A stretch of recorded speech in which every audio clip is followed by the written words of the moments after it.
I was going to be doing stand-up, they were surprised because a lot of them know that I struggled with my mental health. Others, some in this room know that I'm a massive attention-seeking show-off.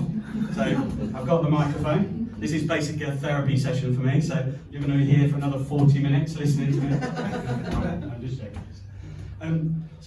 But it does beg the question, why would someone who struggled with anxiety and panic attacks do stand-up? And the honest answer is I decided I needed to do something that was going to build my confidence and build resilience. I wanted to do something to take myself out of my comfort zone. So it was either this or become a drag act and do a tour of Qatar and Iran. About 50-50 as to whether I made the right decision. But I didn't always do that. When I was struggling with anxiety, I avoided stressful situations. I didn't go out and meet friends, and quite inevitably that led to depression. And for stand-up, that's quite difficult because all the joy goes out in the world and you lose your sense of humour. And I was worried this was coming back at Christmas, and then I realised I'd accidentally flipped over to Mrs. Brown's voice. So explain that. I should say at this point, I don't want you to worry if you're not finding this funny. You probably don't have a mental illness. Maybe I'm just a bit shit.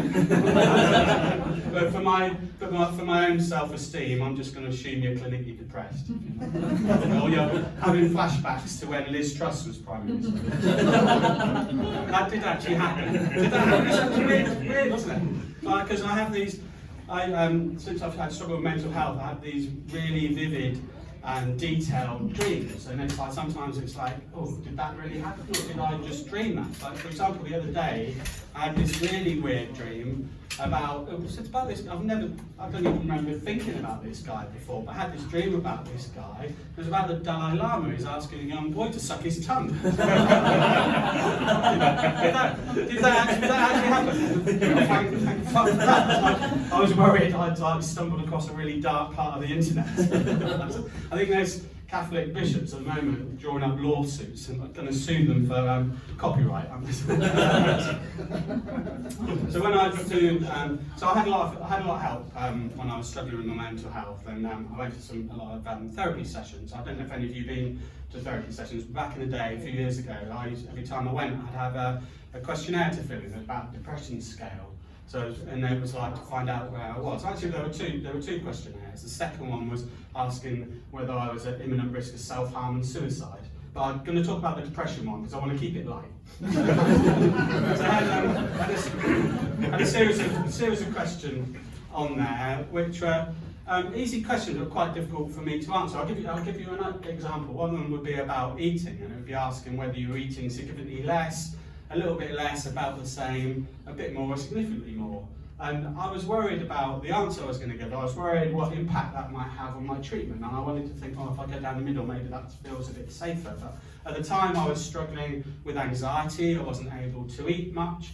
And I thought, right, I'll use my brain. I was like, there's fruit and cocktails, isn't there? I'll count that. We'll go tick about the same. Next question, alcohol. Shit. Fair to say a bit of self-medication going on at times, but again, clever. I've already counted the cocktails in the food one, so I can tick about the same. That's good. Next one was exercise. I was, at times with feeling really low. I wasn't able to get out of bed. In fact, for 2 years, the only exercise I got was holding my stomach in on holiday. But I did end up lying on the sofa watching a lot of daytime TV. This was before the times of Netflix, and there's a lot of crap TV. So I'm sure it's commissioned by Department for Work and Pensions to get people back to work. There are things I liked. I like things like Great British Bake Off and Sewing Bee and Pottery Challenge, and there's jewellery ones, and there's woodworking ones. Even the adult channels are getting in on the act. Flicked over the Babe Station, Great British Wank Off. I think the technical challenge this week was quite hard. All they gave was 5 minutes and 2 pictures of Anne Whittaker. I tried playing along at home. I'm now massively overdrawn in my wank bank. So I did some other things. Like I've got a dog, and take her out for walks. That's really helpful. I don't know if any of you got dogs. Yeah. So what happens when you walking a dog and meet another dog? What happens? They go, well, ours ones like sniff each other's bottoms and stuff like that, and it's a bit awkward, isn't it? That's what it's more about. Do you know what the best thing to say when that happens? Absolutely right, absolutely nothing. Nothing you can say makes that less awkward. One time a man said to me, "Oh, I'm glad we don't greet each other like that." Why would you say that? And then I'm thinking, does he mean humans in general, or me and him specifically? I don't want it. What's wrong with my arse? But I get it. It's like when things like happen and it's embarrassing. Sometimes you feel you have to say something to cover up, and sometimes that can make it worse. As in that example, the example I had, I was at the swimming bath. My son was about 4, and he decided it would be funny, the little shit, to call me Mark instead of calling me Daddy. He said, Jane the Kugel, why are you doing that, Mark? And I just panicked. I said, don't call me Mark, call me Daddy. That's made it worse. I wish I was more like my friend Frank. He's got a 3-year-old daughter, and him and his wife were on holiday one time in Goa, and they went out to see the show. It was by the beach, and they had this elephant there playing cricket and having a good time, kicking the bat with his trunk and knocking the ball back. And this elephant was having a fantastic time. It was a male elephant, and he was having a really, really good time, if you get my meaning. And his daughter stood up and said, "That elephant's got a willy just like Daddy's." He didn't say anything. He calmly stood up and took a bow. So one of the things going through depression and all that was a difficult time, but one of the things I like is I can pinpoint exactly when I knew I was getting better, because I feel my sense of humour was coming back. And it was back to the questionnaire at the therapy session, and there was a question there.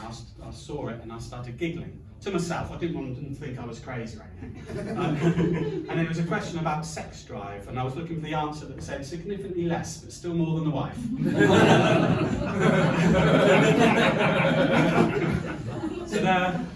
So things have improved. Only last year I joined the Mile High Club. I'm hoping later this year I might upgrade from solo membership. We've got time for one more? Yep. Yeah, that's good, because I didn't want you to leave with that particular image in your mind.